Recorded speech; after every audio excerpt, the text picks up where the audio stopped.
Ora, boa tarde. Hoje temos, em princípio, vai ser a última sessão do MATEIA deste ano letivo. Temos connosco a Patrícia Beites, da Universidade do Rio Interior, nossa colega da Universidade do Rio Interior.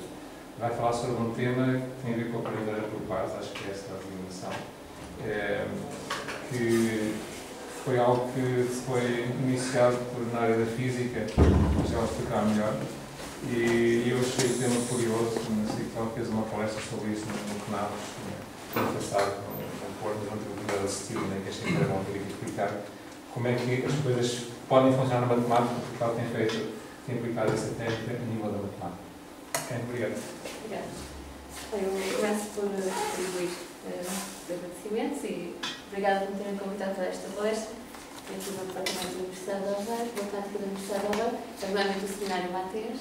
Eu hoje vou, de facto, falar sobre um método de ensino-aprendizagem que nós habitualmente ensinamos com a aprendizagem pelos pares. Por esse motivo, escolhi esta imagem, se calhar à partida, digamos, não esperada, não é? Ou pelo menos à partida um pouco estranha, relativamente ao que eu vou falar. Mas, efetivamente, portanto, nós temos aqui o Bart Simpson, ao contrário, e a escrever repetidamente no quadro que vai voltar à sala de aula ao contrário, portanto, pernas para o ar, num certo sentido, depois já iremos ver qual é que é esse sentido, e por isso eu achei que de facto tinha tudo a ver. O título, talvez também um pouco estranho à partida, mas também tem tudo a ver, tenta convencer-me, já que efetivamente quando se implementa a aprendizagem pelos pares, é uma frase que é habitual e até é estranha não ouvir. Portanto, é uma frase habitual no meio de uma discussão entre alunos quando se implementa a aprendizagem pelos pares. Esta frase, e por isso eu vou começar também de uma certa forma, esta frase, não sendo estranha quando se implementa a aprendizagem pelos pares, era também dita por uma das minhas alunas entusiastas quando ela, eu não diria sofreu, diria usufruiu da implementação desse método de ensino-aprendizagem. E, portanto, eu ia começar aqui só por dizer algumas palavras que essa minha aluna pediu. Ela foi minha aluna há alguns anos. Eu pedi na altura para ela me escrever um pouco sobre o que é que tinha parecido essa implementação, o que é que ela tinha achado sobre esse. E, portanto, ela refere o seguinte: a primeira aula de álgebra com o método referido causou enorme impacto, não só em mim como também nos meus colegas, uma vez que não estávamos habituados a este método de ensino e não sabíamos em que consistia nem o que esperar dele. Ao início achei que era desnecessário andar a preparar a aula, pois acabava por ficar com muitas dúvidas do tema abordado. Todos nós sabemos que ler um livro com fórmulas matemáticas é muito mais difícil de perceber que ler um artigo científico. Bem, há aqui que dizer que ela já estava numa outra fase da sua vida, já na sua área específica, e portanto também fez esse comentário nesse sentido. No entanto, depois de uns tempos, habituei-me à nomenclatura adotada pelo livro, ao facto de ter de pegar esses apontamentos, fazer os trabalhos, rabiscar as minhas dúvidas para expor na aula do dia seguinte. Este método faz com que na altura do teste não tenhamos tantas coisas para estudar, pois tudo é feito ao longo do semestre e não só 1 ou 2 dias antes da frequência, o que facilita muito o estudo. Uma desvantagem é que basicamente és obrigado a olhar para a matéria todas as semanas, porque a altura de frequências ou entrega de trabalhos acaba por ser chato. Ninguém quer saber de pequenos trabalhos de casa quando no dia a seguir tens uma frequência que vale grande porcentagem da tua nota final. E ela continua, portanto, eu coloquei alguns extratos do que ela tinha referido. Gostei das aulas com aprendizagem pelos pares, não diria que mais do que as aulas tradicionais, porque isso depende dos professores que lecionam essas aulas. Foi interessante, sim, porque funcionou. Quem lecionou a aula levou a sério o conceito de aprendizagem pelos pares. No entanto, para que este método resulte, é preciso que os professores também façam o seu trabalho em casa. Como o próprio nome indica, o trabalho não é feito só de um dos lados, mas sim em conjunto. Por isso mesmo, considero que este método não seria aplicável a qualquer tipo de professor. Porque vale mandar estudar a matéria e escrever as nossas dúvidas, se depois, na aula a seguir, o professor não lê os nossos comentários /dúvidas. São aulas interativas e isso desperta certo interesse. Basicamente, por muito secante que seja o tema, é impossível de expressar, sobretudo da parte das votações. Nas escolhas múltiplas, há que admitir que era engraçado ver que quase nunca chegávamos a um consenso. Sempre havia alguém que discordava da tua alternativa, à custa disto, basicamente, éramos desafiados a convencê-lo de que a nossa alternativa era a correta, o que acabava por ser um debate interessante. Bem, espero já ter aguçado um pouco a curiosidade sobre o método. Não foi só esta aluna que ficou entusiasmada com o método, mas foi uma das alunas a quem eu pedi para escrever, de facto, um pouco sobre isso. E antes de vermos as características, a forma como foi implementado, eu queria aqui também contextualizar um pouco este método de ensino-aprendizagem antes de prosseguirmos. E eu diria que, inicialmente, a professora António Caetano já referiu aqui a questão da física, como começo, não é? E de facto o princípio de tudo foi exatamente nessa área. E eu diria que a origem mesmo, digamos assim, foi portanto, por volta de 1970 e pouco, ainda não seria o método em si, mas aconteceu algo que iria despoltar esse acontecimento. E, portanto, por volta de 1970 e pouco, na Universidade do Arizona, o físico David Aston manteve uma série de conversas com um dos seus colegas que lecionava Introdução à Física. Eles lecionavam essencialmente Introdução à Física ou outros cursos que não para futuros físicos. E esse colega queixava-se a Aston que, ano após ano, as classificações não eram, em geral, muito elevadas. Portanto, ele ficava assim um bocado descontente com aquilo que achava ter feito nas aulas, mas que depois não se traduzia em termos de resultados nas classificações que eram, em geral, baixas ou, pelo menos, não muito elevadas. E depois dessas conversas que ele teve com ela, este físico comentou-lhe que achava que o problema residia, no fundo, no tipo de teste, no tipo de questões que esse colega colocava nas avaliações, que eram testes formados por questões conceituais, que não se reduziam ao mero cálculo, mas que exigiam efetivamente uma compreensão de um certo conceito, uma certa noção. E, portanto, ele achava que era esse o motivo pelo qual ele não conseguia, de facto, que os alunos obtivessem umas classificações mais elevadas. De qualquer modo, para testar esta conjectura, Aston decidiu implementar e, na altura, construiu um questionário de questões conceituais da física, juntamente com um dos seus alunos de pós-graduação. Esse teste de questões conceituais, para os que tiverem curiosidade, não é a versão original, que depois se encontra aqui nesta página, uma versão já mais atualizada. E, portanto, ele construiu com esse seu aluno de pós-graduação um teste formado por questões conceituais da física, portanto, essencialmente problemas em que não era preciso propriamente cálculo, mas problemas de palavras e que envolviam o conhecimento do conceito, a assimilação desse conceito ou dessa noção. E, portanto, eles realizaram, depois dessa implementação, vários estudos. Alguns deles, depois, se estiverem utilizados, aparecem no American Journal of Physics, portanto, estão aqui vários deles listados, portanto, David Aston e o seu pós-graduação Ray Malone, portanto, foram eles que originariamente construíram esse teste, que há pouco julgo que não referi, mas, portanto, ele chama-se Force Concept Inventory, nós vamos dizer FC, é o nome desse teste. E eles recolheram dados relativamente a esses estudos e dessa implementação, relativos a milhares de estudantes do sudoeste dos Estados Unidos, Arizona, Califórnia, por aí fora. E uma das conclusões que eles chegaram, ou uma das principais conclusões, é que os alunos não aprendiam nada, ou quase nada, das unidades curriculares de introdução à física. Pronto, isso era uma conclusão bastante chocante, não é? Mas, apesar disso, segundo o que até refere-se nisso, em algumas entrevistas, também podem ser estão facilmente acessíveis através de algumas páginas web, ele refere que, apesar disso, apesar dessa conclusão chocante, os colegas, portanto, não estavam muito receptivos para mudar as suas práticas e, portanto, não tomaram propriamente em conta as conclusões desses estudos.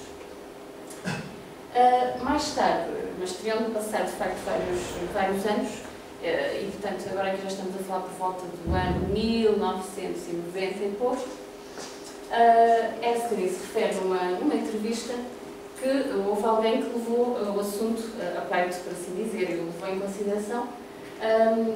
E esse alguém foi exatamente o físico da Universidade de Harvard, Eric Mazur, que leu esses estudos e acho que, pelo menos segundo o que ele refere, e portanto, do que consta em termos de algumas referências e de algumas entrevistas, ele refere que, efetivamente, leu os estudos, mas não ficou nada convencido que aquilo que lá estava eram conclusões corretas.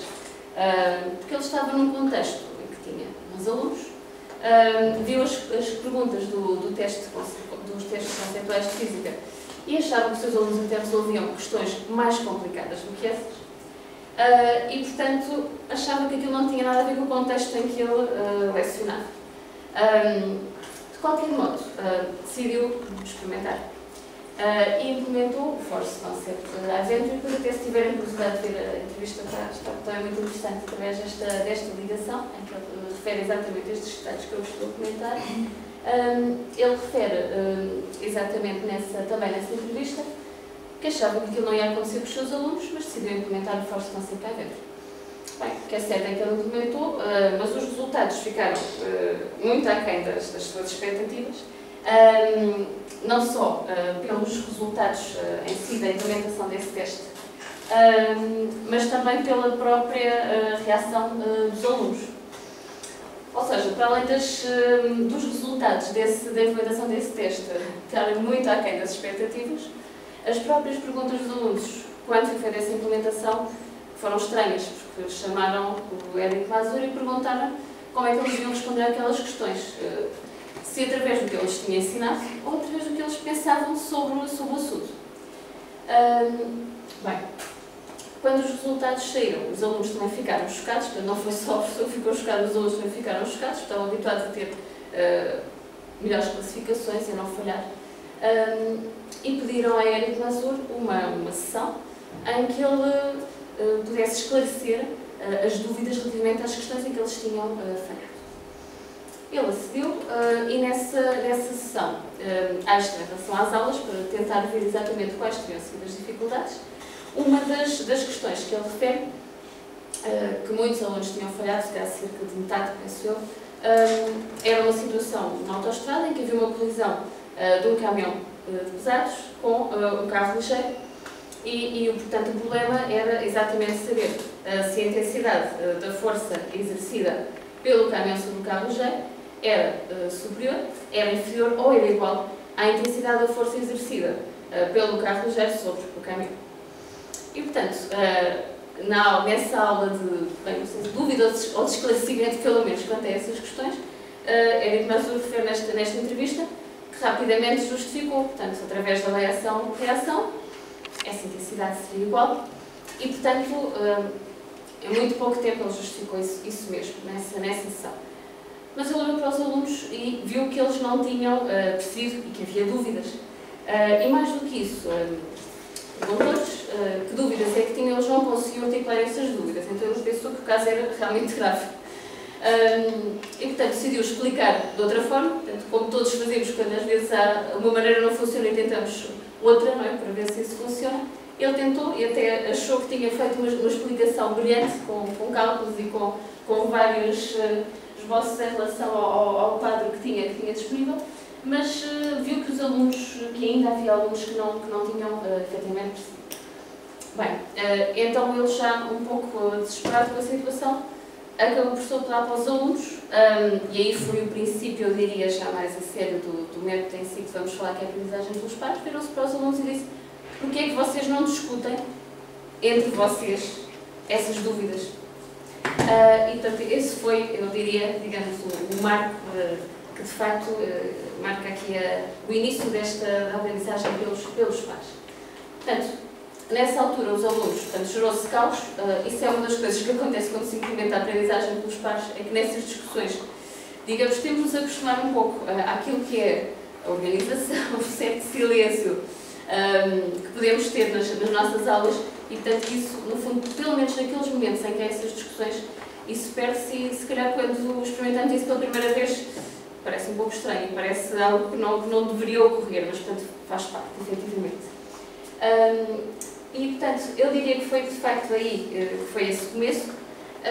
E já agora refiro que, apesar desta ideia, por assim dizer, para esse método, surgir de uma forma um pouco inesperada, eu já agora refiro também que encontramos aqui algum enquadramento na teoria socioconstrutivista de Vygotsky. O que acontece? No fundo, esses momentos de discussão entre pares, ou seja, neste caso entre alunos, depois também com o professor, mas mais importante entre pares, no fundo vai promover a aprendizagem. E essa aprendizagem, segundo esta teoria, decorre efetivamente da interação social do aluno com os seus pares. E, portanto, apesar disto ocorrer de uma forma um pouco inesperada, nós encontramos efetivamente um enquadramento, um fundamento teórico para que as coisas efetivamente funcionem. Pronto. Apesar disso, como eu estava a referir, foi algo que aconteceu sem querer, não é? Um pouco por acaso. E, portanto, Mazur, a partir daí, repensou a sua prática, achou que havia, de facto, algo que ele devia mudar na forma como chegava aos alunos, no seu paradigma de ensino-aprendizagem, e foi daí que surgiu o que é conhecido como Peer Instruction, e que nós habitualmente chamamos de aprendizagem pelos pares. Realmente, na maioria das referências, chama-se aprendizagem pelos pares. Portanto, em inglês, peer instruction. Características principais que tem este método de ensino-aprendizagem. Bem, centralidade e atividade do aluno nesse processo. Pretende-se desenvolver a autonomia do aluno. E depois, há aqui também outro aspecto que é entender a substituição da mera transferência do conhecimento exatamente pela assimilação do mesmo pelo aluno. E estamos a falar disto, estamos aqui de modo indissociável a falar também da aprendizagem conceptual, ou seja, querer que de facto haja uma assimilação desse conhecimento e no fundo, já agora aqui adiantando também um pouco e fazendo a ligação com a imagem que eu tinha aqui no início da palestra, é aí que também vai ocorrer de alguma forma uma inversão, não é? Porque em grande parte, ou se calhar em boa parte do tempo das aulas, estamos a fazer transferência de conhecimento e muita da assimilação que é feita, ou pensa-se que, espera-se que seja feita pelos alunos posteriormente, ou seja, em pós-aula, neste momento é ensino-aprendizagem. Tenta-se que a transferência do conhecimento ocorra antes e reservar, no fundo, para a aula a parte mais difícil, que é a assimilação. Não é? Portanto, foi por isso que eu escolhi aquela imagem, portanto, este sentido de virar ao contrário, de inverter, é neste sentido. Portanto, trocar aqui um pouco a ordem a que estamos eventualmente habituados em aulas ditas tradicionais, portanto, também nesse sentido. Há um manual sobre aprendizagem pelos pares, portanto, já tem há alguns anos.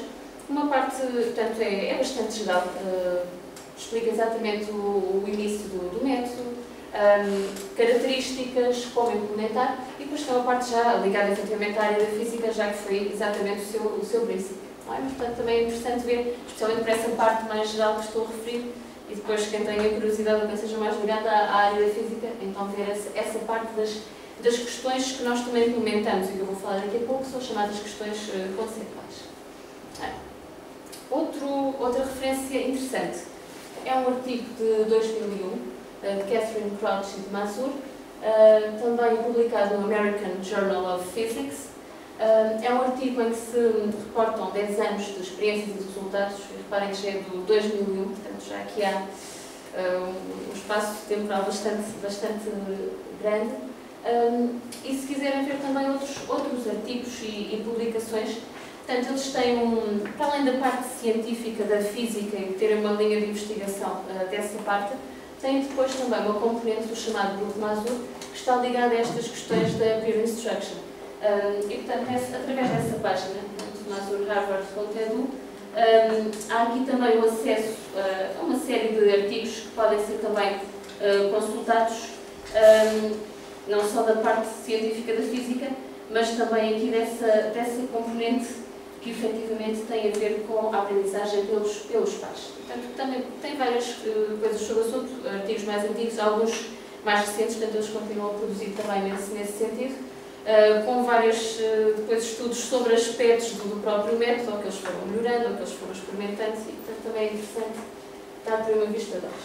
Portanto, eu já agora vou referir também que esta minha ligação a este método, quando eu comecei a implementar, teve a ver com um dos meus colegas do Departamento de Matemática, que é o professor Rogério Sorolho, que na altura deu uma ação de formação em que falava sobre aprendizagem pelos pares, e em que efetivamente eu fiquei com curiosidade sobre o método de ensino-aprendizagem.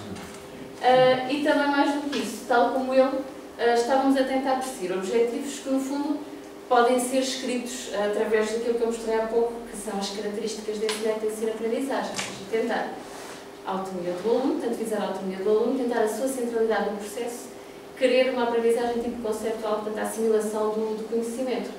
E tanto mais que também nos deparamos, não é, ainda em unidades curriculares, com problemas de termos alunos talvez muito passivos em certas aulas, de não estarem, alguns com dificuldades, efetivamente, e outros mais passivos, sem estarem a intervir na própria aula. Portanto, tentamos, no fundo, um pouco utilizar este método de ensino-aprendizagem também por esses dois motivos. Até este momento, nós já experimentamos, ou já implementámos este método de ensino-aprendizagem em algumas unidades curriculares, ou da minha responsabilidade ou do meu colega, por exemplo, matemática ou na economia, mais recentemente, matemática nas ciências farmacêuticas. Portanto, por vezes não fazemos em formato contínuo, por assim dizer, porque nem sempre estamos a trabalhar de facto com pessoas que ou que queiram mudar a sua prática, não é? De repente. E, portanto, efetivamente, por vezes não é formato contínuo, mas portanto, em alguns semestres nós fomos implementando em algumas unidades curriculares. Portanto, propriamente características e forma de implementar este método em termos de prática pedagógica. Como eu estava a dizer há pouco, há aqui num certo sentido, uma inversão daquilo que seria feito numa aula tradicional daquilo que é feito numa aula com aprendizagem dos pares, e há aqui que contemplar, digamos, para já dois momentos, um pré-aula e a aula propriamente dita. Em termos de pré-aula, ou seja, antes da aula, o que é que nós costumamos fazer? Bem, geralmente, sugerir, antes de uma aula com aprendizagem pelos pares, o estudo de um conjunto de informação que é indicado pelo professor. Podem ser os apontamentos, pode ser do manual, algumas páginas, e muitas vezes também o que fazemos é associar a essa leitura, estudo, o pedido de resolução de um certo trabalho de casa, também para obrigar que haja ali que se pense sobre o assunto e não seja simplesmente uma leitura em formato de leitura corrida. E como eu costumo dizer, uma alternativa, e isso é mais feito pelo meu colega, pelo Rogério Sorolha, e como ele é mais moderno do que eu, às vezes, em vez de pedir a leitura, peço para eles assistirem a algumas sessõões, por exemplo, da Khan Academy, ou alguns cursos do Coursera, que também é outra hipótese. Eu já agora até respeito do Coursera, esse eu também utilizei, embora que ele mais do que eu, sem dúvida, através desta página do Coursera. Há até um curso que nós utilizamos nas nossas unidades, e que é um curso que está acessível online e que não tem data para ser iniciado. E, portanto, isso é interessante para os alunos, porque não tem um compromisso de data para o começo, não é?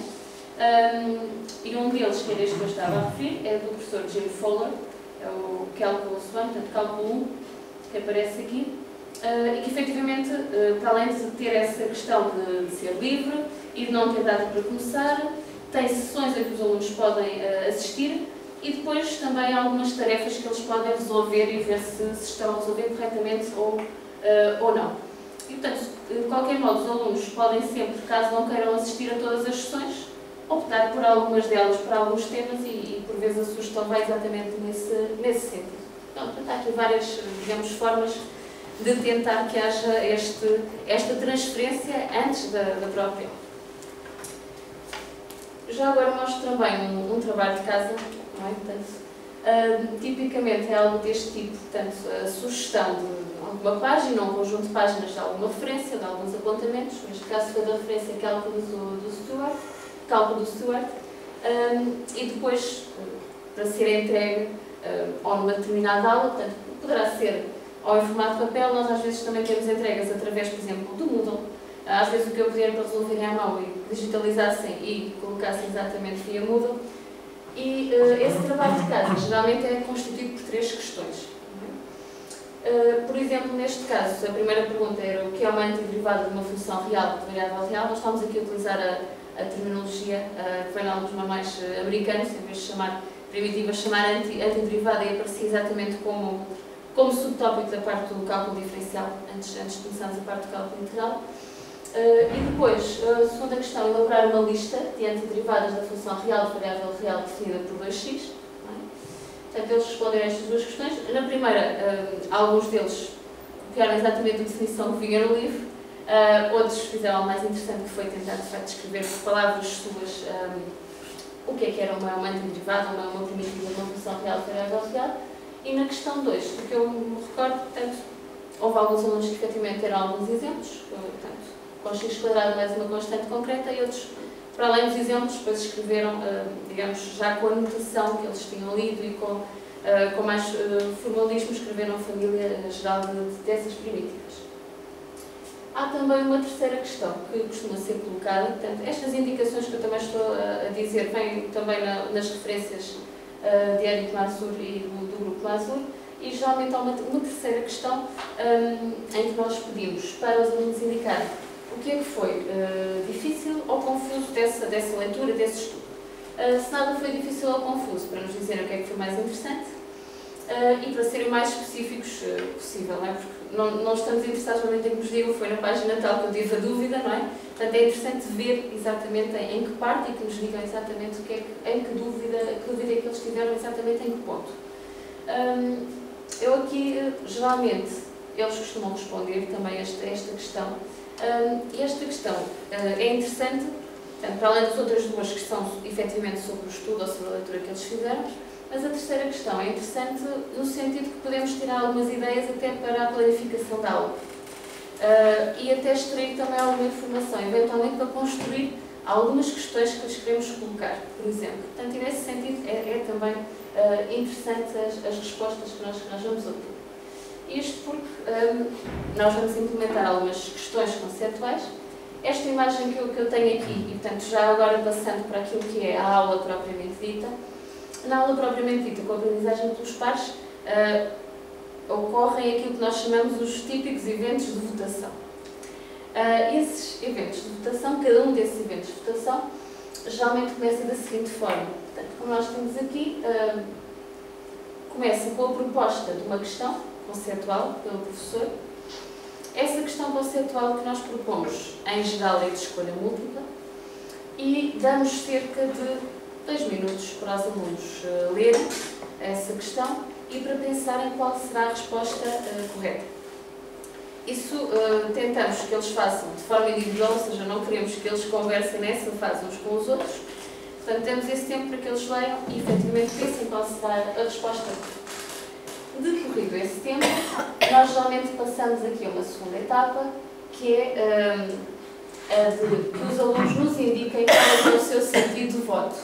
Ou seja, se vão escolher a opção A, a B, a C ou a D.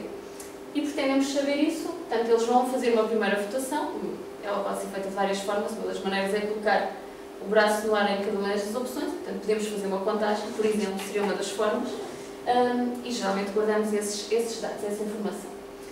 Depois dessa primeira votação, e desde que a porcentagem de respostas corretas dessa primeira votação esteja compreendida entre 35% a 70%, nós vamos passar aqui para uma outra etapa, que vai ser dar cerca de 2 a 4 minutos aos alunos para eles discutirem entre eles qual é que é a opção correta e porquê. Ou seja, tentamos que eles encontrem algum dos colegas que tenha escolhido outra opção e com o qual possam discutir qual é que foi o seu raciocínio e que tentem, no fundo, convencer o outro. E é daí que, por vezes, ocorre, e por isso eu escolhi o título também, desta maneira, não é estranho ouvir um aluno dizer para o outro tenta convencer. E, portanto, tenta convencer de uma forma válida, não é? Através do raciocínio que foi feito. E, portanto, durante esse tempo, portanto, enquanto os alunos estão a discutir, é aí que se gera algum caos, como eu estava a dizer há pouco. Portanto, isso, a primeira vez que isso ocorre, digamos que é um pouco estranho, não é? Porque estamos habituados a um certo tipo de aula, a um certo tipo de ruído e não a essa confusão que reina nesse momento. E, portanto, durante esse tempo, o professor, em geral, vai mediando também essas discussões, vai tentando incentivar algumas discussões e, portanto, aproximando-se de alguns alunos. E, portanto, são cerca de 2, 4 minutos aproximadamente. Decorrido esse tempo, volta a haver uma votação, portanto, uma segunda votação, em que os alunos podem ou manter o seu sentido de voto ou modificar. E depois disso, e só nessa fase, o professor diz qual é que é a opção correta e dá uma explicação porque é que essa é a opção correta. Nós, por vezes, esta fase, digamos, final, não fazemos exatamente desta forma, por vezes o que pedimos mesmo é a algum aluno para ele nos dar a explicação, porque é que escolheu aquela opção. Eles sentem-se mais confortáveis, pelo menos no início, que nós digamos qual é a opção correta, depois já estão mais, digamos, à vontade para nos dizerem qual foi o seu raciocínio. De qualquer modo, também é interessante, por vezes, pedir a alguns alunos que não têm a opção correta, porque é que eles a escolheram, para tentar perceber exatamente qual foi a falha. Isto depois corre melhor, digamos, nas aulas seguintes, em que eles já estão um pouco mais à vontade para nos dizer exatamente o que é que pensaram sobre o assunto. E, portanto, é este um típico evento de votação que caracteriza efetivamente uma aula de aprendizagem com os pares. Esqueci de tirar aqui o teu utilizador, portanto, aqui alguma inatividade, só aqui a repor. Portanto, desta imagem que eu gostava de mostrar, já agora aqui referir também alguns aspectos que estão associados a esta implementação que eu disse. Um deles é a questão das questões conceptuais. Portanto, deve-se tentar ter boas questões conceptuais, em geral, de escolha múltipla. Por exemplo, segundo o Manual de Aprendizagem pelos Pares que eu referi há pouco, de Érico Mazur, ele refere o foco no só conceito, para cada uma dessas questões, que a resolução não deve ser reduzida a mero cálculo, opções boas. É claro que à partida nós podemos pensar, bem, opções boas, como é que eu sei que opções é que são boas, não é? Eu diria que após alguns anos, quando lecionamos uma unidade curricular, há coisas que já sabemos que são alguns erros comuns. Portanto, isso acho que já é interessante aproveitar para construir boas opções. Depois há um conjunto de referências, também na didática da matemática, há alguns estudos em que há trabalhos exatamente sobre erros cometidos em certas áreas ligadas à matemática. Portanto, por aí também conseguimos obter boas pistas. Escrita clara, portanto, isso também é desejável, e a dificuldade média. Portanto, também não queremos perguntas excessivamente difíceis, para que alguns alunos também não fiquem desmoralizados logo à partida e, portanto, não comecem a entrar na aprendizagem dos pais, digamos, da melhor forma. Portanto, uma dificuldade que se tenta que seja média. É claro que nem sempre, quando estamos a implementar, e mesmo depois de implementarmos algumas questões, não quer dizer que tudo corra da mesma maneira em vários estudos, portanto, já haverá alguma experiência, mas não quer dizer que isso se repita nos vários estudos, mas, portanto, tentar, no fundo, ter este guia para esta construção de questões conceituais.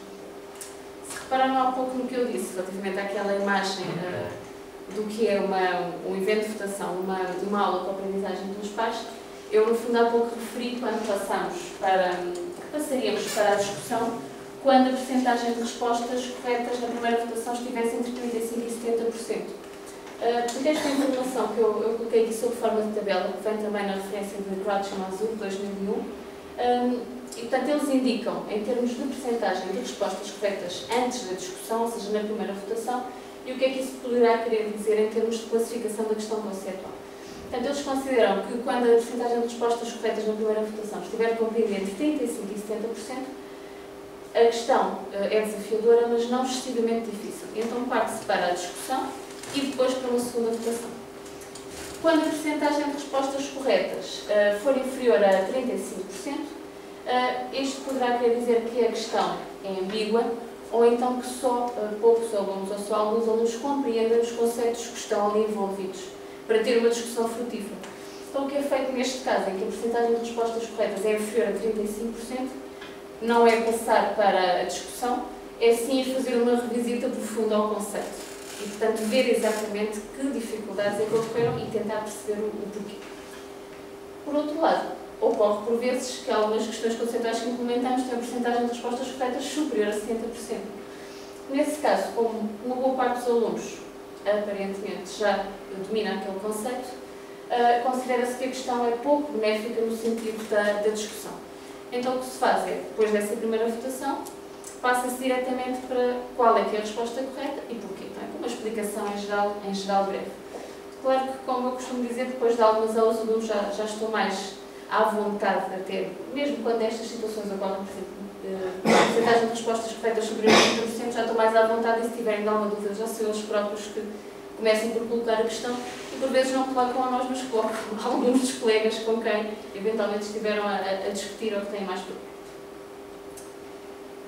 Mostro aqui também alguns exemplos de questões, portanto, nós temos, digamos, algumas delas em várias áreas. Por exemplo, aqui uma das questões em que considerávamos três funções f de h, reais de variável real, se f é uma antiderivada de q e q é uma antiderivada de h, então tínhamos estas opções. H é uma antiderivada de f é uma antiderivada de h, h é a segunda derivada de f é a segunda derivada de h. Por exemplo, nesta questão, como podem aqui ver, estou aqui a utilizar alguns dados de alguns estudos em que eu implementei.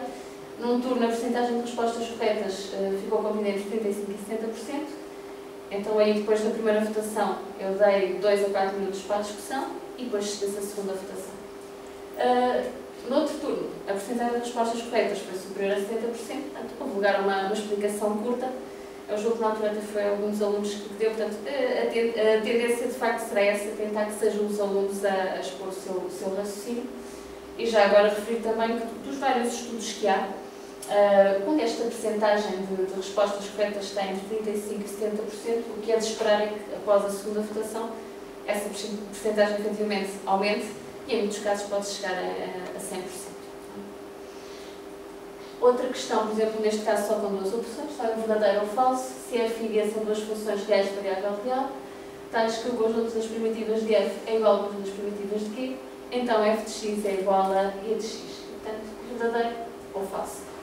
Portanto, esta questão, por exemplo, gerou bastante discussão e gerou bastantes dúvidas, e em ambos os turnos a percentagem de respostas corretas foi inferior a 35%, e portanto, de modo que houve uma revisita do conceito e uma explicação profunda, e foram os próprios alunos que tentaram explicar porque é que não tinham conseguido, e alguns deles efetivamente acharam que era verdadeiro, mas não conseguiam justificar. Alguns pensaram que era falso, mas não conseguiam, claro, encontrar um contra-exemplo, e portanto, mas gerou aqui de facto bastantes dúvidas, e foram eles próprios nessa altura, portanto já tínhamos algumas aulas com aprendizagem pelos pais, foram eles próprios que tentaram explicar porque é que não estavam a conseguir escolher a opção e depois dar a correspondente justificação. Já agora mais uma outra questão de exemplo, outra questão conceitual, agora aqui neste caso na parte da aula linear, pretendia-se saber quais das matrizes apresentadas estavam na forma escalonada reduzida por linhas. Portanto, algumas destas opções reúnem aqui um conjunto, por exemplo, na linha B, portanto, anular só as entradas abaixo dos pivôs e não acima desses pivôs. Na linha C, considerar um pivô como elemento não nulo, mas não como nulo. Na linha D, uma linha nula, mas que aqui, como está aqui só com o efeito de uma coluna, dá sempre aqui, digamos, um aspecto diferente, não é, para eles. E na linha A, que no fundo era a correta, mas que alguns alunos, por vezes, essa tendência, se calhar até a tendência é justificada com algumas tarefas que propomos, de aparecer de facto o primeiro elemento não nulo como estando na primeira posição dessa linha. E portanto, neste caso tínhamos estas opções com base nesse tipo de dificuldade e digamos aqui até no próprio formato, no próprio tipo de matriz. Portanto, referir aqui também algumas referências que nós costumamos utilizar para ajudar também a construir questões conceituais. Muitas delas nós não criámos de raiz, portanto, adaptámos de algumas destas referências. Estas duas referências são dos autores Hughes Hallett e alguns outros autores, que estão ali também listados. Praticamente elas são a mesma, digamos, a menos de uma coisa. Uma delas tem algumas tarefas que estão em contexto aplicado e outra não tem, mas, portanto, o que é mesmo, digamos, de matemática pura diretamente aparece praticamente sem grande diferença numa e na outra. Há também uma página que pode ser consultada, que é a página da professora Maria Carroll, onde se fala em good questions. Portanto, nas várias referências aparece questões conceituais, concept tests, good questions, portanto, várias designações para este tipo de questões. Já agora só aqui mostrar também brevemente. Portanto, nessa página da professora Maria Carroll, ela refere um projeto que eles tinham com questões conceituais, ao qual se pode aceder. E através dessa página acede-se também aos materiais que eles utilizaram nesse projeto. E, por exemplo, nesses materiais surgem listas de questões conceituais em formato PDF, por exemplo, organizadas por área, extraídas da referência Cálculos de Stewart, e aparecem também, o que é muito interessante, os fecheiros LaTeX, portanto, editáveis, que até, por exemplo, na questão de termos algumas imagens e tudo isso podemos aproveitar. Apesar de não termos o mesmo idioma, mas pelo menos essas componentes nós podemos aproveitar. Portanto, as que eu estou a mencionar aqui desse projeto, essencialmente refere-se à área do cálculo, mas efetivamente depois houve algumas pessoas que gostaram também do projeto e que consideraram essa construção também, por exemplo, na área da álgebra linear. Portanto, depois também se entrarem aqui nesta página, há também informação nesse sentido relativamente à álgebra linear, em que aparece pelo menos um fecheiro PDF com questões conceituais da parte da álgebra linear. E falta-me aqui ainda referir também, associado aos eventos de votação, que formas é que nós podemos ter para efetuar essas votações. Portanto, há pouco eu referi, digamos, a maneira mais económica, que é de facto colocar o braço no ar e em cada opção eles votarem, embora que aí, no fundo, eles estejam a ver qual é que vota em qual, portanto, poderá haver também essa questão de eles serem influenciados por isso. Depois há outras formas, embora que eles às vezes já possam tentar, no fundo, ver qual é que é a opção que os colegas vão escolher, não é? Eles depois acabam por de facto ver a importância de tentar responder por eles próprios. Outra forma que nós temos e que nós utilizamos lá é a utilização de cartões coloridos. Portanto, cada um destes tem um conjunto de 4, portanto, A, B, C e D.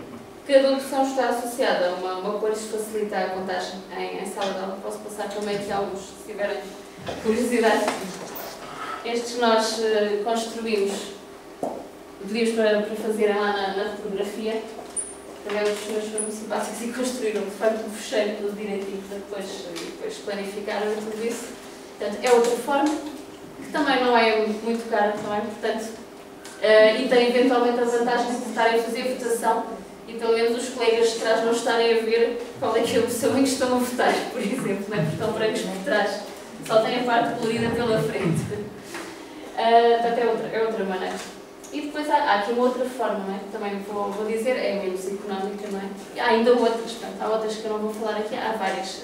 E aliás, hoje em dia, com os smartphones e tudo isso, há outras formas também de fazer as votações e ter uma contagem automática. Por exemplo, outra forma é utilizar os chamados clickers, portanto, que são uns comandos, não é? E há um receptor de sinal, e, portanto, uns comandos em que os alunos vão utilizar para fazer exatamente essa votação. A vantagem é que a contagem é feita de forma automática, nós eventualmente não nos enganamos a contar, se tivermos salas com muitos alunos, tem essa vantagem. A grande desvantagem é que custa dinheiro, não é? Em termos de clickers, em termos de receptor de sinal.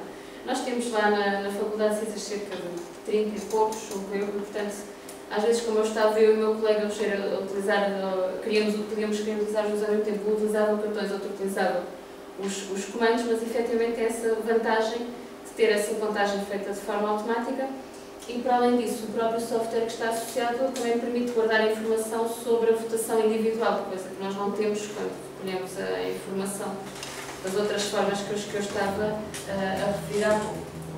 Portanto, até ia mostrar.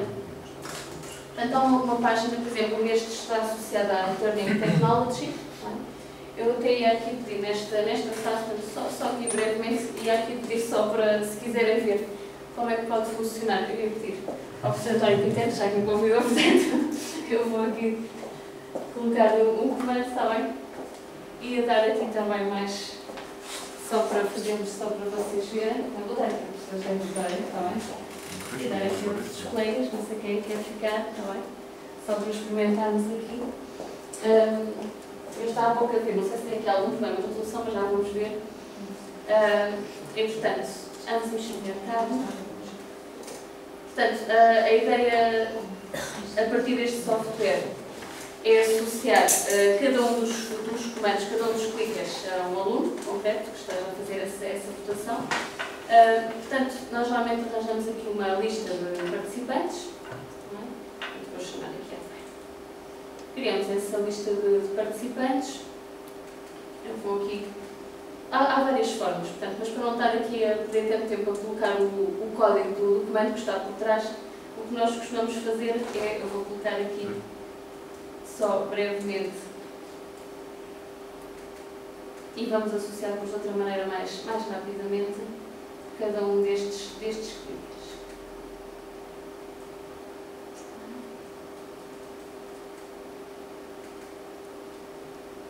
Não vou poder colocar acentos, portanto peço já desculpa, mas eu não aceito acentos, portanto. E o que é que ele se chama? Paulo Carvalho. Ok. Pronto, então geralmente geramos aqui uma lista de alunos, depois já teremos feito a partir da primeira aula, já teremos essa lista. Portanto, depois salvamos aqui, portanto ficamos com essa lista de alunos. E depois há aqui uma opção que eu vou carregar essa lista de alunos. Há aqui várias opções. Aqui, por questão de resolução, vocês não estão a ver a janela completa, também porque estava aqui com algumas dificuldades por causa disso. Mas, portanto, tem aqui a opção que me interessa neste caso. Quem trabalha com PowerPoint tem aqui essa opção. Quem trabalha com outro tipo de fecheiro, portanto, não importa. O que interessa, no fundo, é colocar a questão de uma certa forma, nem que funcionalmente, poderia ser. E depois, no fundo, ter aqui uma janelinha que vai fazer essa contagem. Pronto. Como eu estava a referir há pouco, portanto, há aqui uma maneira de nós associarmos cada um destes comandos a uma pessoa concreta. Portanto, eu vou só aqui ver se consigo resolver aqui só este problema. Vamos lá ver se eu consigo. Vamos lá ver se eu vou conseguir. Há pouco estava lá.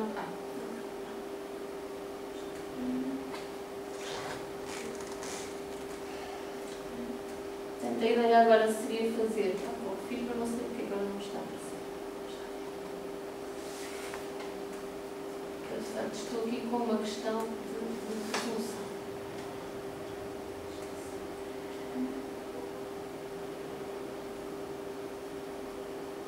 Eu vou fazer assim, não sei porque é que não me está aqui a aparecer, portanto, devia aparecer aqui um botãozinho para eu fazer exatamente abrir esse registro. Eu vou fazer uma coisa, vamos fazer aqui só a imagem por breves momentos, está bem? Mas como eu não estou aqui a conseguir resolver de outra maneira, vão ter de confiar aqui em mim, que eu não vou associar nada que não seja da pessoa correta, e vou aqui colocar, abrir essa votação. Vou aqui colocar, deixa eu começar aqui um minutinho.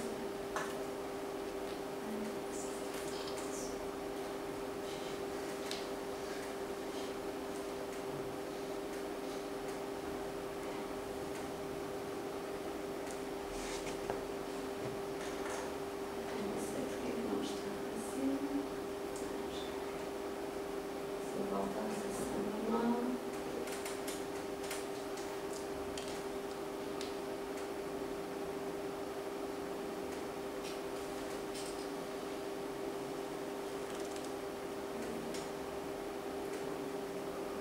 Vamos fazer aqui de outra forma, não sei porque é que está a correr, mas teria certamente uma solução. Vamos fazer aqui de outra maneira. Eu vou voltar aqui à lista, tá bem?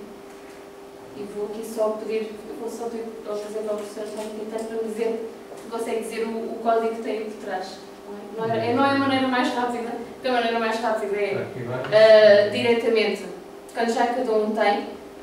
O que eu faço é, peço a cada uma das pessoas ou para clicar ou no 1, ou no 2, ou no 3 e já fica associado no código. Portanto, esta é a maneira mais demorada, mas enfim, vai ter que ser. É o 34 que está, certo? É um que tem aqui mais completo, não deve ser só das dígitos. É esse, completo, exatamente. Quer dizer completo, 34. 34 é? 34 é? 224. 224. Portanto, assim já fica associado. Da outra forma que é mais rápida. Naquela janela não está a aparecer tudo completo, mas tem a ver com a resolução. É exatamente, por exemplo, neste caso é 1, clica o 1 e já fica associado ao participante correspondente. Vou pedir ao professor Vitório para me dizer. 34 é 12 sim. D. D.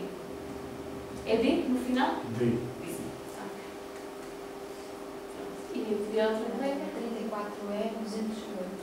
34 é 205. Pronto. Outra forma de associar é esta, mas leva efetivamente mais tempo, porque temos de estar a digitar estes códigos. Pronto, eu vou voltar aqui então novamente. Portanto, depois já temos esta lista criada e os respectivos comandos associados à pessoa correspondente que vai votar. Portanto, o que fazemos é colocar exatamente qual é que é a questão. Eu vou colocar uma questão muito difícil. E a questão muito difícil que eu vou colocar vai ser esta. Até ao momento, a prestação da oradora foi. E, portanto, por favor, não coloquem todos na década. Temos aqui alguma diversidade. E, portanto, o que fazemos a seguir, depois da brincadeira à parte, depois de colocarmos essa questão, o que fazemos é abrir aqui a sessão de votações. Não é? Portanto, geralmente faz-se aqui open polling. E, portanto, em princípio, agora já devem conseguir votar. Não é? Podem votar A, B, C ou D. Eram as opções. Já tenho aqui uma resposta, não sei quem já clicou. Portanto, tenho uma, duas. Falta-me outra. Agora não sei quem terá sido. Já? Já estão todos? Pode ser às vezes do receptor. Não sei se tem aqui alguma coisa a perturbar. Três. Agora já estão a ver. Pronto. Encerramos a votação. Portanto, já teríamos. E depois, o que podemos fazer a seguir? Portanto, há aqui várias. Mais do que 70% das Só podia ter isso, já é suspeito, né? Portanto, já podia ter aqui pessoas específicas. Portanto, nós podíamos gravar essa sessão. porque havia uma vez que a gente pensava que agora era ao contrário. Exatamente. E depois, a partir daí, nós podemos editar a informação sobre essa sessão. Portanto, eu peço desculpa, então estamos a ver a janela completa. Nós podemos editar a sessão, nomeadamente depois colocar qual é que é a resposta correta associada, que vai estar aqui colocada, portanto, se é A, B, C ou D, para que depois apareça exatamente no relatório, não é? Se é A, se é B, se é C ou D. Portanto, podemos escolher aqui várias opções, não é? E depois gerar aqui alguns relatórios, não é? Por exemplo, aqui Active Participants, portanto, 3 participantes. Depois temos aqui as respostas, portanto, isto são respostas, resultados gerais. Aparece também geralmente, eu aqui não tenho porque já tinha minimizado a questão, mas também aparece geralmente aqui a questão colocada, se nós deixarmos ali no ecrã, portanto, ele captura esse momento quando está a fazer a votação.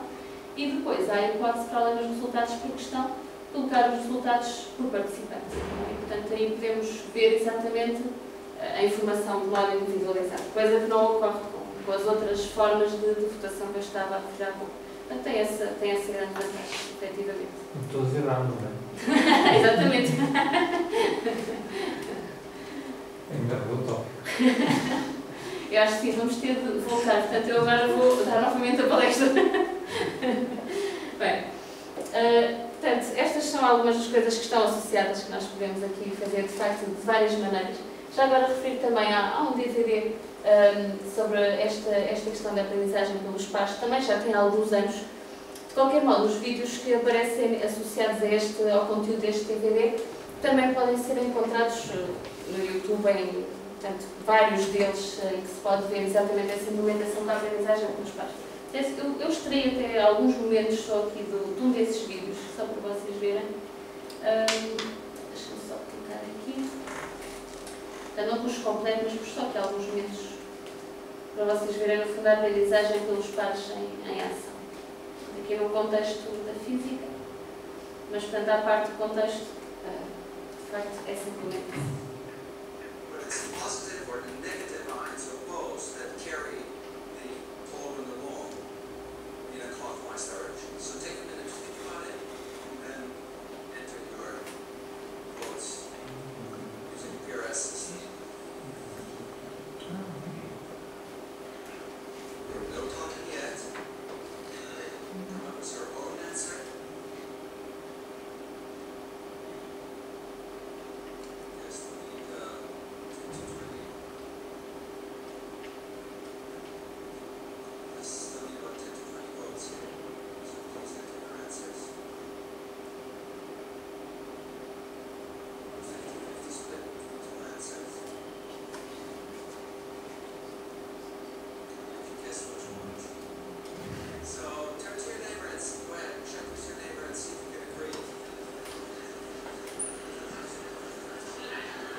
Como podem ver, nem sempre corre como desejado, não é? Mas isso faz parte.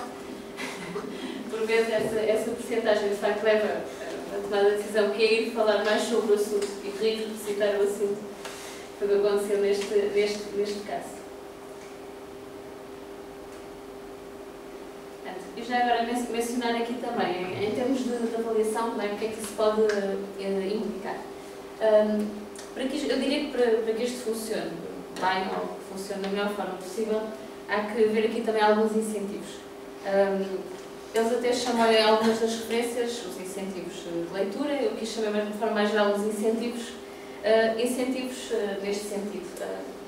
Por exemplo, um deles pode ser a inclusão de questões conceptuais nos textos escritos, para que no fundo o que eles estão a fazer durante as aulas também de alguma forma se traduza na maneira como eles vão ser avaliados, é um incentivo possível. Haver uma componente da avaliação que se refira à participação e discussão, outra forma de incentivo. E já agora até aqui mencionar mais especificamente numa das referências, portanto esta já tem algum tempo, é de 2001, do Crouching Azul, em que eles referem, por exemplo, portanto já agora menciono aqui também, eles receive credit based on effort rather than correctness, né? Portanto valorizar aqui de alguma forma um esforço feito mais do que propriamente a correção ao longo da aprendizagem, né? Até chegar, digamos, aos momentos de avaliação escritos.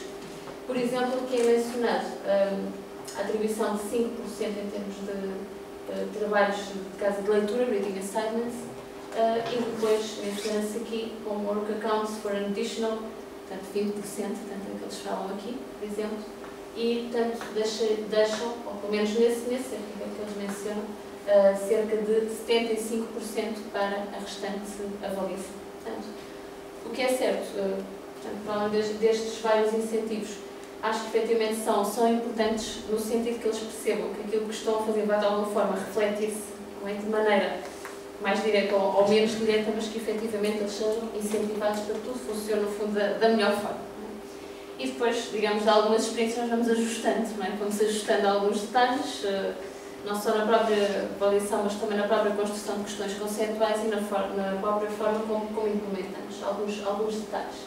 Já agora, então, ele explicava como é que atribui os 5%, né? Como é que ele sabe que o Bruno leu, depois 5% de leitura. Eles, por exemplo, do que me lembro desse artigo, por exemplo, o que eles fazem é associar um trabalho de casa. Então, quando eles chamam os reading assignments, eles já estão a perceber que é um trabalho de casa associado em termos de resposta a alguma questão. Não é? Claro, aí coloca-se a questão de dizer, mas foi mesmo o aluno que respondeu, não é? Então, podemos pensar dessa maneira.